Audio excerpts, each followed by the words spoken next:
Border पर लड़ाई अक्सर गोलियों से नहीं होती, कभी-कभी एक नंबर से होती है। बैलेंस शीट के एक कोने में लिखा इन्वेंट्री का एक फिगर और नोट्स टू अकाउंट्स के दूसरे कोने में उसी इन्वेंट्री का दूसरा फिगर। दिखने में छोटी सी गलती है, पर सिस्टम के लिए ये धुरंधर सिग्नल होता है। आज की कहानी है एक सपने की, एक ट्रस्ट की और एक क्लरिकल एरर की, जो फैसला बन गया। मिलिए अनुज मेहरा से, second generation entrepreneur. Manufacturing business, सपना सिंपल था, कंपनी क्लीन हो, ग्रोथ स्ट्रांग हो, उसके साथ खड़ा था उसका चार्टर्ड अकाउंटेंट एक्सपीरियंस से भरा, पर डेडलाइंस के बॉर्डर पर खड़ा।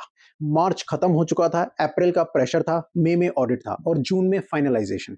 फाइनेंशियल स्टेटमेंट फाइनल हो रहे थे, बैलेंस शीट रेडी थी, प्रॉफिट एंड लॉस भी स्मूथ लग रहा था, पर नोट्स टू अकाउंट वहां सिस्टम चुपचाप देख रहा था। अनुज ने पूछा, सर नोट्स इतने डिटेल में क्यों हैं? सीए ने कहा, बेटा नोट्स ही सच बोलते हैं। इन्वेंट्री का फिगर बैलेंस शीट में था 2.4 करोड़ और नोट्स में आ गया 2.04 करोड़। यानी कि सिर्फ डिजिट्स इधर उधर, पर लॉ के लिए ये बॉर्डर क्रॉस करना था। यहीं पर कहानी रुकती नहीं और गहरी हो जाती है।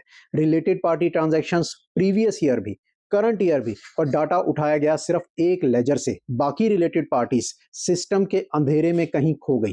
Directors remuneration profit and loss में था, पर नोट्स में प्रीवियस ईयर का मिसिंग था। ऑडिट फीस पेड थी, डिस्क्लोज करना भूल गए। डायरेक्टर से बोरोइंग लेजर में दिखी, पर नोट्स में नहीं।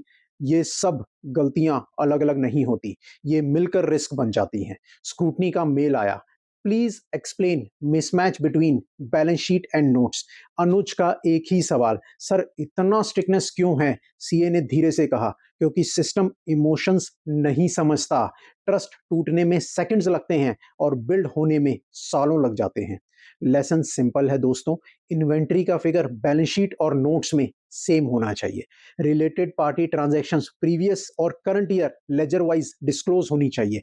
डायरेक्टर्स रेमुनरेशन अलग से दोनों सालों का, ऑडिट फीस अलग से दोनों सालों का। डायरेक्टर से बोरोइंग नोट्स में क्लियरली लिखो।